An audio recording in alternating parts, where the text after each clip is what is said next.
15 अप्रैल की रात को तकरीबन 10:30 बजे प्रयागराज के अंदर एक अस्पताल में ले जाते वक्त अतीक अहमद और उनके भाई अशरफ की गोली मारकर के हत्या कर दी गई थी। हत्या के बाद से बहुत सारी रिपोर्ट्स टेलीविज़न चैनल्स पे और अखबारों में आ रही हैं। इसको लेकर के बहुत सारी खबरें कुछ इस तरह की हैं जो पूरी घटना का रुख बदलने के लिए इस्तेमाल की जा रही हैं, ताकि लोग जो असल वजह है उसकी तरफ को ध्यान न दें और असल वजह की तरफ वो सोचें ना। यहाँ हम बताएंगे कि हत्या में एक ब्राह्मण, एक ठाकुर और एक मौर्य, 3 जाति के लोग शामिल थे। अब जातियों को ख़ास तौर से यहाँ पर चूज़ किया गया है ताकि अतीक के हत्या के बाद तनाव पैदा हो और उसमें दंगे भड़कें, और दंगे भड़कने से किसको फ़ायदा होता है यह सभी जानते हैं।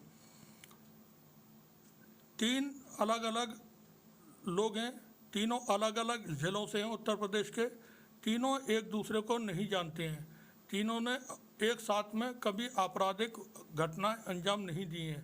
अब ये तीनों एक साथ जाते हैं और हत्या कर देते हैं। ये तीनों को जमा किसने किया था, इन तीनों को फंडिंग किसने की, इन तीनों को इस घटना को करने के लिए मोटिवेट किसने किया, इनको हथियार किसने उपलब्ध कराए। और जो घटना हुई है वो घटना के जो 10, 12, 15 सेकंड का शुरू का वीडियो है जिसमें वो आते हैं और गोली मार करके झटपट में वो ये सारा सीन होता है। तो वो एक फिल्मी सीन की तरह है जिसका रिहर्सल बहुत अच्छे तरीके से कई दिन तक किसी एक्सपर्ट के ज़रिए कराया गया होगा। 3 जो लड़के हैं उनकी जो उम्रें हैं और जो बैठे हुए उनकी तस्वीरें सामने आ रही हैं, तो वो इस तरह के बिल्कुल भी नहीं हैं। वो चोर उचक्के उठाई गिरे जेब कतरे टाइप के हैं, नशेड़ी हैं। उनके घर वाले भी बता रहे हैं कि हाँ नशा करते हैं। और औरतों को एक ने तो लवलेश का तो पिता बता रहे थे कि उसने किसी लड़की को बाज़ार में थप्पड़ मार दिया था और उसमें वो जेल भी गया था। इनके आपराधिक रिकॉर्ड भी बताए जा रहे हैं कि इनके ऊपर पुराने मुकदमे हैं। और तीनों के पारिवारिक जो पृष्ठभूमि है लगभग एक जैसी है। तीनों के ही परिवार मजदूर जैसे हैं, बहुत गरीब हैं, और उस माहौल से निकल करके ये यहाँ तक पहुँचते हैं कि अतीक अहमद की हत्या कर देते हैं। तो चूँकि ये कोई इनका अपना बहुत बड़ा कोई गैंग नहीं था, कोई बहुत बड़े अपराधी नहीं है, चोर उचक्के जैसे को गाँव देहात की भाषा में कहते हैं, गड़ी लोटा चोर, उस टाइप के, उस कैडर के ये क्रिमिनल हैं। और ये अतीक अहमद जैसे एक बहुत बड़ा ताकतवर इंसान उसकी हत्या करते हैं। उस वक्त करते हैं जब वो दर्जनों पुलिस वालों की सुरक्षा में होते हैं। अब चूँकि अतीक अहमद का हत्या हो चुकी है, अशरफ अहमद की हत्या हो चुकी है, इस हत्या में आगे जांच में क्या क्या चीज़ें सामने आएंगी वो तो वक्त बताएगा। लेकिन जो हत्या को लेकर के मीडिया में खबरें आ रही हैं और टेलीविज़न जो न्यूज़ चैनल्स हैं उनमें खबरें आ रही हैं, कुछ खबरें इस तरह की भी हैं कि बिल्डर लॉबी हत्या के पीछे हो सकती है। कोई बोल रहा है इसमें उनके दुश्मनों का हाथ हो सकता है। किसी रिपोर्ट में इस तरह का है कि ये गैंग वॉर का नतीजा हो सकता है। तो हम ये बताने की कोशिश कर रहे हैं कि न ये बिल्डर्स का इसमें इन्वॉल्वमेंट हो सकता है, न इसमें गैंग वॉर है ये, और ना ही किसी तरह की दुश्मनी से प्रेरित होकर के ये घटना है। ये टोटल पूरी तरह से प्योरली पॉलिटिकल किलिंग है। और इस किलिंग को बहुत अच्छे तरीके से मैनेज किया है।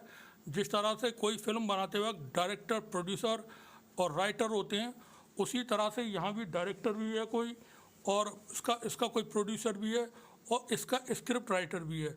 क्योंकि जो घटना अंजाम हुई है 10, 12, 15 सेकंड का जो वीडियो शुरू का है, हत्या करते समय शूटरों ने जब अतीक अहमद और अशरफ को गोली मारी है, उस वीडियो को जब बार बार देखा जाता है तो पता चलता है कि हत्यारों को कई दिन तक ट्रेनिंग दी गई होगी। उनको सीन क्रिएट करके दिया गया होगा कि इस तरह से वो आएगा और तुमको इस तरह से एकदम से अचानक से गोली चलानी है। किस तरह से गोली चलानी है वो दूसरे एक ख़बर और है कि उसके पास से, शूटर के पास से टर्किश में जिगाना पिस्टल बरामद हुई है। और ख़बरें कुछ इस तरह की भी हैं न्यूज़ चैनल्स वगैरह में भी कि ये जो पिस्टल है वो टर्की और मलेशिया मिलकर बनाते हैं, और दुनिया में केवल 4 मुल्क, जिसमें एक फ़िलीपीन भी शामिल है और तीसरे मुल्क का नाम मुझे याद नहीं है इस वक्त, 4 देश इस पिस्टल का इस्तेमाल करते हैं, वहाँ की पुलिस इसका इस्तेमाल करती है। तो भारत में ये अवेलेबल नहीं है, प्रोहिबिटेड बोर है। अब ये पिस्टल इनके पास कैसे आई, तो उसमें मीडिया रिपोर्ट्स में बताया जा रहा है कि ये पाकिस्तान के खैबर पख्तूनख्वा और जो कबायली इलाके हैं वहाँ भी लोग बनाते हैं, तो बहुत मुमकिन है वहाँ से आई हो। तो ये बिल्कुल सच है कि वहाँ बनती होगी, हो सकता है तस्करी करके वहाँ से, क्योंकि पाकिस्तान की तरफ से जो ड्रग्स है और वेपन्स हैं वो भारत के लिए तस्करी करके भेजे जाते हैं, लाए जाते हैं। तो ये मुमकिन है टर्किश मेड पिस्टल वहाँ से आई हो। दूसरे एक चीज़ और है, इसी तरह के हथियार हमारे यहाँ भारत में मध्य प्रदेश में भी बनते हैं। भिंड, मुरैना, ये बिल्कुल पुख्ता जानकारी के आधार पे आपको बता रहे हैं, भिंड, मुरैना समेत मध्य प्रदेश के कई सारे और क्षेत्रों में अवैध हथियारों का बहुत बड़ा कारोबार है। लोगों का कहना यह है, जानकार लोगों का कहना यह है कि वहाँ से अगर किसी को 50-100 पिस्टल चाहिए, 200 पिस्टल चाहिए तो एक वक्त में मिल सकती हैं। और वहाँ जो हथियार बनते हैं उस पर made in USA, made in Germany, made in Belgium, made in Japan भी लिखा होता है, और वो उसी तरह के पिस्टल होते हैं। जैसे वाबल स्कॉट है तो उसी तरह का रिवॉल्वर होगा, और जर्मनी का कोई पिस्टल है जो कंपनी वहाँ की बनाती है तो मॉडल वही होगा लगभग, और उनके बैरल पे और वो लिखा भी होता है मेड इन जर्मनी या मेड इन बेल्जियम या मेड इन जापान। और इन पिस्टलों की सप्लाई राजस्थान, मध्य प्रदेश, उत्तर प्रदेश, दिल्ली, हरियाणा समेत देश के कई राज्यों तक होती है, और आए दिन लोग पकड़े जाते हैं। दिल्ली में भी पकड़े जाते हैं। केंद्र में अभी कुछ दिन पहले, कोई 3 महीने पहले 20-22 पिस्टल वहाँ बरामद हुई थी, वो MP मेड पिस्टल थी। इसी तरह से वहाँ रिवॉल्वर बनती हैं। तो बहुत मुमकिन है ये मध्य प्रदेश मेड पिस्टल रही हो, चूँकि असली पिस्टल तो टर्की वाले आकर के लवलेश को या अरुण मौर्य को इनको नहीं देने जा रहे हैं कि लो साहब ये पिस्टल और तुम जा कर के इससे डकैती डालना।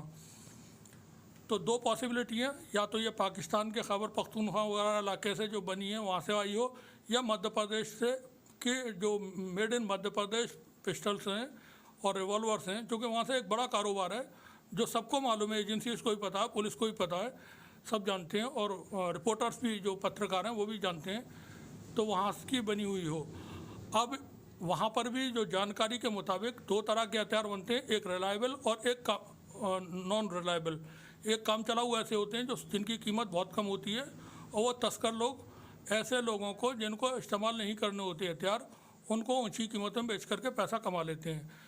एक वो हथियार होते हैं जो अपराधियों को वो लोग बेचते हैं, जो अच्छी किस्म के होते हैं, जो काम करते हैं सचमुच में, उसके चैम्बर में आकर के गोली नहीं फंसती है, और वो उनके मतलब कुल मिला करके वो अच्छे वेपन होते हैं। उनकी कीमत थोड़ी ज़्यादा में होती है। तो बहुत मुमकिन है ये जो पिस्टल है जिस पे टर्किश पिस्टल जो बताई जा रही है वो यहीं की हो। अब चूँकि ये वेपन्स जैसा हमने बताया ओपन मार्केट में बहुत सारे तस्कर हैं, वो इनको दिल्ली वगैरह और हरियाणा और राजस्थान और उत्तर प्रदेश के अलग अलग ज़िलों में सप्लाई देते हैं वहाँ से ला करके। अब चूँकि घटना इतनी बड़ी हुई है तो इसको लेकर के जो चीज़ें हैं वो सही तो तभी सामने आएंगी जब इसकी जांच जो है सुप्रीम कोर्ट की निगरानी में हो। सुप्रीम कोर्ट के रिटायर्ड जस्टिस का जो पैनल है वो इसकी जांच करें। चूँकि अतीक अहमद को रात के वक्त में 10:30 बजे कोई भी व्यक्ति जब पुलिस कस्टडी में होता है या जुडिशल कस्टडी में होता है उसका मीडिया इंटरेक्शन नहीं होता, उसको मीडिया से बात कराने का नहीं करवाई जाती है, कभी भी नहीं करवाई जाती है।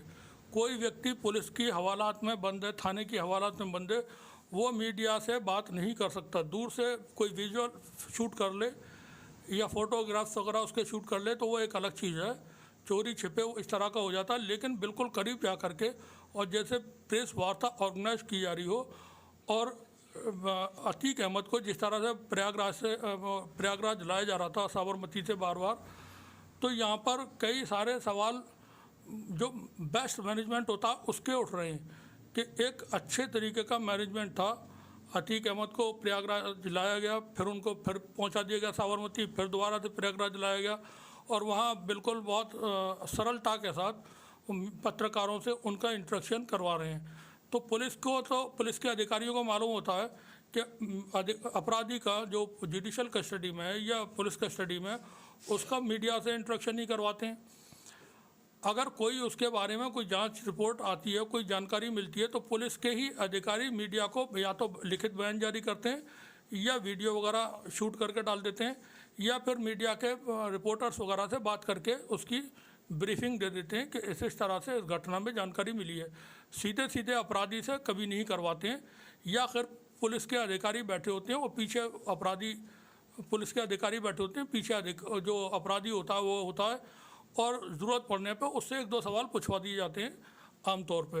अब यहाँ पर जिस तरह से मीडिया को बिल्कुल अतीक अहमद के मुंह पे ले जाके खड़ा कर दिया जा रहा था, तो ये एक जो कॉन्स्पिरेसी है, चूँकि कॉन्स्पिरेसी थ्योरी के ऊपर कभी ज़रूरत हुई तो हम कई सारे सीरीज़ करेंगे और उसमें दुनिया में जो जो बड़े बड़े षड्यंत्र हुए हैं उनको बताने की कोशिश करेंगे।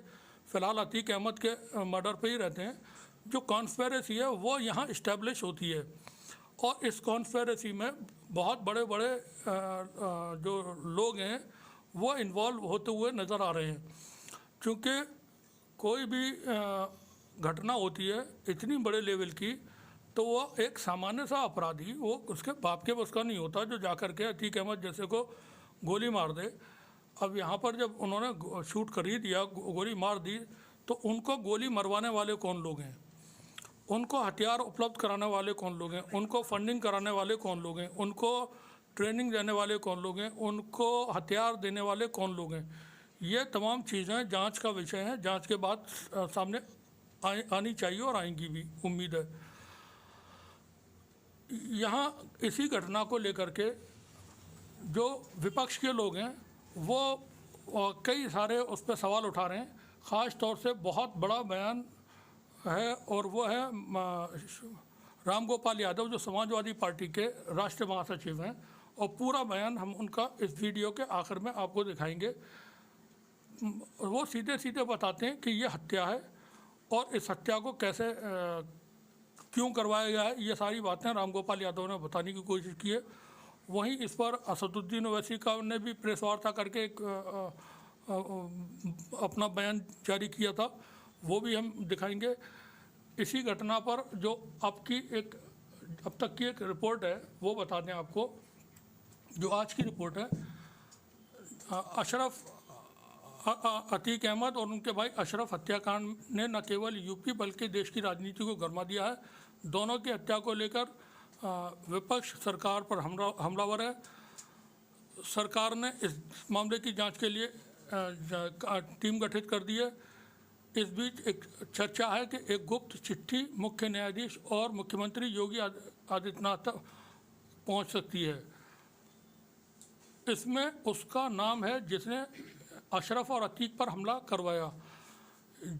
जो जानकारी मिली है उसके मुताबिक इस बात को एक और मजबूती तब मिलती जब अतीक के वकील विजय मिश्रा ने कहा कि जल्दी योगी आदित्यनाथ के पास एक सीलबंद चिट्ठी पहुंचेगी। इसमें अतीक और अशरफ को मरवाने वालों के नाम लिखा होगा। अशरफ मुझसे बोला था अगर उसकी हत्या हो जाती है तो यह लिफाफा चीफ जस्टिस और सीएम योगी के पास तक पहुंचा देना। यानी अशरफ ने अपने मरने से पहले कोई चिट्ठी लिखी थी और जो उसने अपने वकील को दे दी थी। अब ये वकील साहब ने का बयान है कि वो चिट्ठी मुख्य न्यायाधीश और योगी आदित्यनाथ तक पहुंच जाएगी जिसमें मरवाने वालों के नाम लिखे हुए हैं। असल में अशरफ ने 29 मार्च को ही ये आशंका जताई थी और कहा था कि उत्तर प्रदेश सरकार के एक बड़े अधिकारी ने मुझको बोला है कि 15 दिन के अंदर तुमको जेल से निकाल करके, पुलिस हिरासत जुडिशल कस्टडी से निकाल करके और तुम्हारी हत्या कर दी जाएगी। ये ऑन रिकॉर्ड बयान अशरफ का है जो उसने दिया था। साथ ही अशरफ की बीवी और जैनब और अशरफ की बहन, इन दोनों ने प्रेस वार्ता की थी और उसमें उन्होंने अपने भाइयों की हत्या की आशंका जाहिर की थी और उन्होंने उस वक्त सुप्रीम कोर्ट से और भी गुहार लगाई थी, मुख्यमंत्री योगी आदित्यनाथ से भी गुहार लगाई थी कि हमारे भाइयों को सुरक्षा दी जाए। अशरफ की बहन ने उस वक्त मीडिया से बात करते हुए कहा था, हम यहाँ नाम लेकर के बता रहे हैं, यूपी के एडीजी अमिताभ यश का, कि अमिताभ यश ने हमारे साथ बहुत बुरा बर्ताव किया है। जब उनको हिरासत में लिया गया था, ये उसके बाद उन्होंने प्रेस वार्ता की थी, तो हिरासत के दौरान का उन्होंने जिक्र करते हुए कहा है कि अमिताभ यश ने हमारे नाम लेकर के कि अमिताभ यश ने हमारे साथ बहुत बुरा बर्ताव किया है और उन्होंने धमकी दी है कि हम तुम्हारे भाइयों को जिंदा नहीं छोड़ेंगे। ये बयान अशरफ की बहन ने और अशरफ की बीवी जैनब ने दिया था। राम गोपाल यादव अपने बयान में कहते हैं कि मुझे आशंका है अशरफ को मार दिया, अतीक को मार दिया, अशरफ के बेटे को कत्ल कर दिया। वो कत्ल बता रहे हैं, हत्या बता रहे हैं, जो अशरफ के बेटे असद का इनकाउंटर है उसको, वो सीधे सीधे शब्दों में। अब वो एक आशंका जता रहे हैं कि अतीक अहमद के जो दो बड़े बेटे इस वक्त जेल में बंद हैं, एक का नाम उमर है और दूसरे का शायद अली है, तो जो दोनों बंद हैं इस वक्त, उन दोनों की भी हत्या करवाई जा सकती है, ये रामगोपाल यादव कह रहे हैं। यहीं पे आपको फिर बता दें कि 29 मार्च को अशरफ को पुलिस एक मुकदमे में पेशी के दौरान प्रयागराज में लेकर आई थी। इसके बाद वो वापस आधी रात को बरेली जिला जेल पहुंचा था। इस दौरान अशरफ ने पत्रकारों से कहा था कि एक पुलिस अधिकारी ने उसको धमकी दी है कि अगले 2 सप्ताह में हत्या कर दी जाएगी। ऐसा हुआ तो उस अधिकारी का नाम लिखा बंद लिफाफा अदालत के सामने होगा। कोर्ट का आदेश है कि किसी भी केस की सुनवाई वीडियो कॉन्फ्रेंस के जरिए करवाई जा सकती है। फिर भी उसे और उसके भाई को जेल से निकाला गया। जेल में हत्या की आशंका को लेकर अशरफ ने कहा था कि मुझे जेल में नहीं बल्कि बाहर ख़तरा है, और अंत में वही हुआ जो अशरफ ने अपनी मौत से 15 दिन पहले 16 दिन पहले बयान दिया था। यहाँ पर एक चीज़ और बता दें कि जो हत्या हुई है, और जैसा हमने बताया था कि कोई मीडिया में जो रिपोर्टें आ रही हैं कि सब अतीक अहमद और अशरफ की जो हत्या है उसमें बिल्डर शामिल हो सकते हैं, उसमें उनके दुश्मन शामिल हो सकते हैं और गैंग वॉर में ये हत्या हो सकती है, ऐसा कुछ भी नहीं है। टोटली अतीक अहमद और अशरफ की जो हत्या है वो पॉलिटिकल एक मर्डर है और इस हत्या में बड़े लोगों शामिल हैं। मुन्ना बजरंगी की एक हत्या आपको याद होगी कि वो जेल में उसकी हत्या की गई थी। उस हत्या में भी 3 बड़े लोगों का इन्वॉल्वमेंट था, जो बाद में कोई जांच वगैरह नहीं हुई और वो सब ख़त्म हो गया। तो इसी तरह से अतीक अहमद की हत्या हुई है। अतीक अहमद की हत्या में सही खुलासा तभी होगा जब सुप्रीम कोर्ट की निगरानी में सुप्रीम कोर्ट के पूर्व जस्टिस इसकी पड़ताल करें, जांच करें। अब अतीक अहमद और अशरफ कोई सड़क चलते फिरते अपराधी तो थे नहीं, छोटे ऐसे जो हो जाते हैं। वो पॉलिटिशियन भी थे। 5 बार अतीक अहमद MLA रहे, 1 बार सांसद रहे। अशरफ 2 बार MLA रहा। अब आपराधिक हैसियत उनकी अलग कर दें तो वो एक बड़े पॉलिटिशियन भी थे। 5 बार में से 3 बार वो निर्दलीय विधायक हुए थे, और निर्दलीय विधायक 3 बार लगातार होना आसान नहीं है किसी के लिए भी। बाद में फिर वो समाजवादी पार्टी में भी हुए और फिर बहुजन समाज में भी रहे और अपना दल में भी रहे, और उनके जो निजी रिश्ते थे तमाम राजनीतिक पार्टियों से, तमाम राजनीतिक पार्टियों के बड़े जो नेता हैं उनसे। और बताया जाता है कि एक वक्त में जब अतीक अहमद की अपने ताकत के चरम पे थे, उस वक्त में तो बड़े बड़े अधिकारी उनको अतीक भाईजान कह करके बात करते थे। उत्तर प्रदेश पुलिस के और उत्तर प्रदेश सरकार के जो अधिकारी थे वो अतीक भाईजान कह करके उनसे बात किया करते थे। तो ये तमाम चीज़ें होती हैं, वक्त का पहिया है, वक्त चलता रहता है। ऐसी चीज़ें कभी जब हो जाती हैं तो बहुत लंबे वक्त तक याद भी रखी जाती हैं, और उसमें इंसाफ का न होना। चूँकि यहाँ पर जो अतीक अहमद की और अशरफ की जो हत्या है वो असल में जुडिशल कस्टडी में थे, और जुडिशल कस्टडी से उनको पुलिस की कस्टडी में भेजा गया था। तो जुडिशरी का भी इस वक्त वो जिम्मेदारी है कि वो सुप्रीम कोर्ट में उत्तर प्रदेश की सरकार ने, सुप्रीम कोर्ट ने उत्तर प्रदेश की सरकार से ये कह करके कि उन्होंने भरोसा जता करके कि यूपी में इनके साथ कोई वारदात नहीं होगी। अब चूँकि सुप्रीम कोर्ट का भरोसा यहाँ पर एक बार फिर टूटा है, जैसे बाबरी मस्जिद के लिए लिख करके दे दिया गया था कि कुछ नहीं होगा और बाद में वो बाबरी मस्जिद को शहीद कर दिया गया था। तो वहाँ पर भी फिर बाद में जो तत्कालीन जो मुख्यमंत्री थे, बाद में वो कहते थे कि मुझे गर्व है कि ऐसा हुआ और मुझे कोई रिग्रेट इसके लिए नहीं है। तो कहीं ऐसा ना हो कि आगे चल के कोई व्यक्ति कहे टेलीविज़न चैनल पे कि मुझे गर्व है मैंने अतीक की हत्या करवाई। तो सुप्रीम कोर्ट इसको देखे, क्योंकि पीछे की जो गलतियां हुई हैं उनके नतीजे हैं जो समाज में आज नज़र आ रहे हैं। अगर कार्रवाइयाँ हुई होती 1992 में जो इंसिडेंट बाबरी मस्जिद वाला हुआ था, उस वक्त से ही बड़ी कार्रवाइयाँ अदालतों के ज़रिए हुई होती, पुलिस के ज़रिए, जांच एजेंसियों के ज़रिए, तो समाज में जो जहर नफ़रत का, सांप्रदायिकता का और जो और चीज़ें हैं वो पैदा न हुई होती हैं और ख़त्म हो जाती। टेररिज्म तो था ही नहीं। टेररिज्म के ऊपर जो एक लंबी चीज़ें चलती रहीं, वो फर्जी टेररिज्म खड़ा करके और तमाम एक वर्ग को, एक समाज को पूरी तरह से टारगेट करके उसको तहस नहस करने का, उसको बदनाम करने का, उसकी शनाख्त ख़राब करने का काम किया गया। तो वो तमाम चीज़ों को देखना होगा। इसी तरह से ये चीज़ें अगर चलती रहीं तो इनके नुकसान और भी ज़्यादा गंभीर तरीके से सामने आएंगे। अभी चूँकि कुछ और इससे जुड़ी अतीक और अशरफ की ही रिपोर्ट से जुड़ी हुई है। जैसे राष्ट्रीय जनता दल के जो लीडर हैं तेजस्वी यादव, उन्होंने भी कहा है कि अतीक अहमद का जनाजा नहीं उठा, ये कानून व्यवस्था का जनाजा उठा है। तो यहाँ पर यूपी की कानून व्यवस्था के ऊपर इस वक्त तमाम जो विपक्षी पार्टियाँ हैं, Bahujan Samaj party, Samajwadi party, Congress party और टीएमसी, सभी सवाल उठा रहे हैं। बड़े जितने लीडर्स हैं देश भर के, सब ने इस पर क्वेश्चन किए हैं। यहाँ ये भी बता दें कि एक जानकारी है, उसमें हम नाम नहीं लेंगे, नहीं ले पाएंगे इस वक्त किसी का। जब अतीक अहमद साबरमती की जेल में बंद थे, उस वक्त एक बड़े मिनिस्टर के लोगों ने उनसे, बहुत बड़े मंत्री हैं, उनके ही साथी लोगों ने गुजरात की जेल में जाकर के, साबरमती जेल में उनसे मुलाकात की थी। इस तरह की मीडिया रिपोर्ट्स हैं। अब क्यों मुलाकात करवाई थी मंत्री जी ने अपने ख़ास लोगों को वहाँ भेज करके अतीक अहमद से? ये बहुत सारी चीज़ें हैं जो जांच के बाद सामने आएंगी।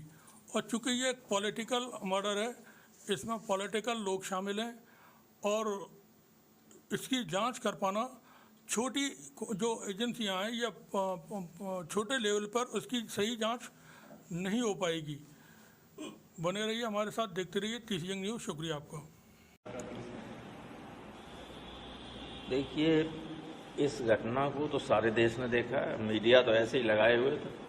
जब मारे गए तो जैसे हम माइक लगाए हुए हमारे, ऐसे ही मीडिया लगाए हुए। इसमें 2-3 बिंदुओं पर लोगों को विचार करना होगा अगर देश में लोकतंत्र को जिंदा रखना है। तो आपको याद होगा कि जो इलाहाबाद में पहले घटना हुई थी वह दुखद घटना थी। उस वक्त मुख्यमंत्री ने यह कहा था कि हम मिट्टी में मिला देंगे, यही था। वो एक तरीके से आदेश था मुख्यमंत्री का। और कुछ मुख्यमंत्री के जो बहुत निकट के अधिकारी हैं, जो स्वयं माफियाओं के साथ व्यापार कर रहे हैं और ठेकेदारी कर रहे हैं, उन्हीं के हाथ में ये सब करना है। ये उस पर अमल करना शुरू कर दिया। अतीक अहमद ने सुप्रीम कोर्ट में याचिका की, आपको याद होगा, कि पुलिस की अभिरक्षा में उनकी हत्या की जा सकती है, इसलिए मेरी सुरक्षा का इंतजाम किया जाए। लेकिन सुप्रीम कोर्ट ने कोई राहत दी नहीं अतीक को। तो मुख्यमंत्री का ये हुक्म कि मिट्टी में मिला देंगे, ये फरमान था। सुप्रीम कोर्ट से ये कहने के बाद भी कि पुलिस रक्षा में उनकी हत्या हो सकती, कोई राहत नहीं मिली, तो फिर लोग समझ गए कि अब चाहे जा मार दीजिए, कुछ होने वाला है ही नहीं। जो मारने वाले हैं उनका कुछ बिगड़ने वाला नहीं। और इसलिए तीसरी बात ये कि कभी आपने देखा कि कोई व्यक्ति कचहरी पे पेश होने को आया हो उसको रात के 10 बजे मेडिकल चेकअप के लिए ले जाया जाए। और इतनी सेंसिटिव मामला था कि सैकड़ों पुष्प जिस दिन अतीक अहमद को लाया गया और उनके भाई को लाया गया, बरेली से उन्हें लाया गया साबरमती से, तो हजारों पुलिस की ड्यूटी पे लगी हुई थी। उस व्यक्ति को, उन दोनों व्यक्तियों को हथकड़ी लगी हुई थी। हथकड़ी की डोर किसके हाथ में थी? पुलिस के थी। कहीं भाग भी नहीं सकते, कहीं हाथ नहीं हिला सकते। तो सीधे ये एक कोल्ड ब्लडेड मर्डर है, सुनियोजित तरीके से हत्या की गई है। और जब भी और आज भी अगर जांच करने वाली एजेंसी सही होगी तो बड़े बड़े लोग इसमें फंस जाएंगे। भाई, किसी व्यक्ति को पकड़ के मारना हत्या है। सीधे इनकाउंटर में सीधे गोली चले आपसे, क्या जिस तरह से अतीक का कल गोली मार के और उनके भाई की हत्या हो गई, किस तरह से पार्टी का रिएक्शन है? पहला देखिए, मैंने पहले ही कहा था कि अतीक के किसी लड़के की हत्या की जा सकती, तो लड़का मार दिया गया। कोई इनकाउंटर नहीं था, सब फर्जी इनकाउंटर था। और अतीक ने स्वयं सुप्रीम कोर्ट में रिट की थी कि पुलिस की अभिरक्षा में मेरी हत्या की जा सकती है, मुझे सुरक्षा दी जाए। की थी कि नहीं की थी? जी बिल्कुल। और हो गए। ये जानबूझकर की गई हत्या है। लोकतंत्र के इतिहास में किसी देश में इस तरह से कभी मर्डर नहीं हुआ पुलिस की अभिरक्षा में। 5 बार का एमएलए, 1 बार का एमपी और भाई भी 2 बार का एमएलए, उनको पुलिस की अभिरक्षा में मार दिया जाए, ये क्या है? ये सुनियोजित हत्या है। और कोई भी निष्पक्ष एजेंसी जब जांच करेगी तो इसमें जो 7 पुलिस वाले थे वे भी 120 के मुलजिम होंगे, उससे ऊपर वाले ही 120 के मुलजिम होंगे। ये बहुत गंभीर मामला है। लोकतंत्र में ऐसा कोई कल्पना नहीं की जा सकती। आप सत्ता में पहुंचने के लिए किसी एक धर्म के लोग को चुन चुन कर मारना शुरू करोगे, के साथ दूसरे धर्म के लोग प्रसन्न हो जाएंगे। जो भी ईमानदारी से सोचने वाला व्यक्ति है वो सब इसको गलत समझेंगे, गलत मानेंगे, उसका परिणाम इनको भुगतना पड़ेगा। अच्छा, तो ये जिस तरह से कल हुआ, कुछ मीडिया कर्मी जब बाइट ले रहे थे क्योंकि मेडिकल के लिए लिए जा रहे थे, ये बताइए 10 बजे किसी मेडिकल के लिए लिया जाता? देखा आपने कभी? तो हत्या की योजना थी। किसी पुलिस वाले ने गोली चलाने वाले पे, अतीक को मारने वाले पे गोली चलाई? चलानी चाहिए थी कि नहीं चलानी चाहिए थी? तो क्या था? ये योजनाबद्ध तरीके से हत्या की गई। चलो जाओ। कि उच्च न्यायालय के नाक के नीचे न्यायिक अभिरक्षा में, पुलिस के संरक्षण में अगर अपराध होता है, कंधे पे रखकर गोली चलती है, उस आदमी को माफिया था मैं मानता हूँ, अपराधी था मैं मानता हूँ, लेकिन सांसद भी तो था। बड़े बड़े लोग भाजपाई रहे हों या कांग्रेसी रहे हों या सपाई, मैं तो कहूँगा उसके सबसे बड़े गुरु आदरणीय पंडित केसरीनाथ त्रिपाठी जी थे, जिन्होंने उसके पहली बार पुलिस इनकाउंटर से बचाया। लोग कहते हैं हाई कोर्ट में मुकदमा लड़ा, तब इन लोगों को नहीं आता। एक निमंत्रण में अतीक के यहाँ पड़े, लोग कुत्ते की तरह टूट पड़े थे। उस दिन भूल गया इलाहाबाद। इसी शहर की शान अतीक अहमद भी थे। क्या चांद में धब्बा लग गया? लेकिन धब्बा लगा हाई कोर्ट के उन जजों के मुहर पे, हथौड़ी पे धब्बा लगा, जो ये कहते थे कि कानून का राज है, जीरो टॉलरेंस है। वो अपराधी मारने के बाद गोली कह रहा है मेरा सपना है माफिया बनने का, जीरो टॉलरेंस है। आपने तो 3 माफिया पैदा कर दिया। वो माफिया जिसकी मिली भगत प्रदेश के एक मंत्री से है, जिसने 600 करोड़ रुपए का आरोप लगाया, वो माफिया जिसका संबंध सियासत में बड़े उत्तर प्रदेश के कद्दावर नेताओं से है, वो माफिया जिसके संरक्षण में हाई कोर्ट और सुप्रीम कोर्ट कहता है कि इनका मर्डर हो जाएगा, तो अतीक अहमद ने कहा कि मेरे हाथ में हथकड़ी लगा के ले जाओ। सवाल इस साख का है, संविधान के है, अंबेडकर जी के साख का है। सवाल इसका है, सवाल इसका नहीं है कि अपराधी मरा, सवाल इसका नहीं है कि माफिया मारा गया, सवाल इसका है कि इलाहाबाद में आपने कहा ना कि हम कलम से ही करेंगे कातिलों के सर कलम। ये शेर पढ़ा जाता है इलाहाबाद यूनिवर्सिटी में कि हम कलम के द्वारा हम कातिलों का सर कलम है नहीं शमशीर मेरे पास, तो अगर क्या हुआ हम कलम से ही करेंगे कातिलों। तो वो कलम की ताकत कहाँ जाएगी? तोड़ती पत्थर इलाहाबाद के पथ पर, ये भी एक खूबसूरती है। लेकिन इलाहाबाद में वो वही चांद बाबा था जिससे अतीक अहमद की फटती थी, वही चांद बाबा था ना। वही अतीक अहमद है जो सारे रेलवे के टेंडर लेते थे। तो क्या कल्याण सिंह की सरकार नहीं थी? क्या भाजपा के सांसद विधायक नहीं थे? क्या और लोगों के नहीं थे? सच बात यह है कि कांग्रेस के बाद सत्ता में जब राजनीति की पैदाइश शुरू हुई तो दो पार्टियों ने एक साथ मिलकर कांग्रेस के एक मंच पे कहा, जिसका ITR अच्छा हो, जिसका FIR अच्छा हो, देन यू बिकम्स लीडर। इन लोगों ने अपराधियों को राजनीति में किया। कांग्रेस ने हरिशंकर तिवारी को कभी भी मंत्री नहीं बनाया, कांग्रेस ने। अच्छा। उत्तर प्रदेश में राजनीति के अपराधीकरण की बात होगी तो सबसे पहला नाम योगी का आएगा। अरे वो कह रहा है, पहले सुन लीजिए, वो कह रहा है कि मैं माफिया बनूंगा। अरे उसके पुलिस कमिश्नर के सामने कहा मैं कांग्रेस, उसका काउंटर क्यों नहीं हुआ? आपने काउंटर औकात हो तो आप कांग्रेस, ये जो काम कराया गया है उसके सारे सबूत मैं आपको अभी गिनवा सकता हूँ, क्योंकि आपराधिक साजिश के सबूत कभी भी डायरेक्ट नहीं होते हैं, वो इनडायरेक्ट होते हैं। क्योंकि आपराधिक साजिशें रात के अंधेरे में या बंद कमरों में होती हैं। पहले FIR दर्ज करनी है मुख्यमंत्री जी के खिलाफ, योगी जी के। हाँ, उत्तर प्रदेश में मुख्यमंत्री वही है ना अभी तक। अच्छा। चेंज तो नहीं कर दिया बीजेपी ने। हाँ, तो मुख्यमंत्री जी के खिलाफ होनी चाहिए। तो मैं कराऊंगा, मेरी समझ से तो ये योगी जी के खिलाफ FIR बनती है 100% बनती है। ये कानून की प्रक्रिया है, मैं कानून की प्रक्रिया बता रहा हूँ। कानून की प्रक्रिया के हिसाब से योगी जी ने अपराध किया है, उन्होंने बोला अपराध करने के लिए और अपराध हो गया। ये हत्या कराने की साजिश अमित शाह साहब और मोदी जी कर रहे हैं। ये हत्या कराने की साजिश है, ये उस साजिश का हिस्सा है। मैं आज डिक्लेयर कर रहा हूँ। अब आपकी बात एकदम सही है कि पुलिस वालों ने गोली क्यों नहीं चलाई, यही तो उसकी सबूत है कि योगी जी की इन्वॉल्वमेंट है इससे, यही तो सबूत है इसके। जय श्री राम के नारे लगे। अगर आप देखें तो ये अतीक जी का जनाजा नहीं, बल्कि ये जनाजा जो था कानून का जनाजा जो है वो निकला है।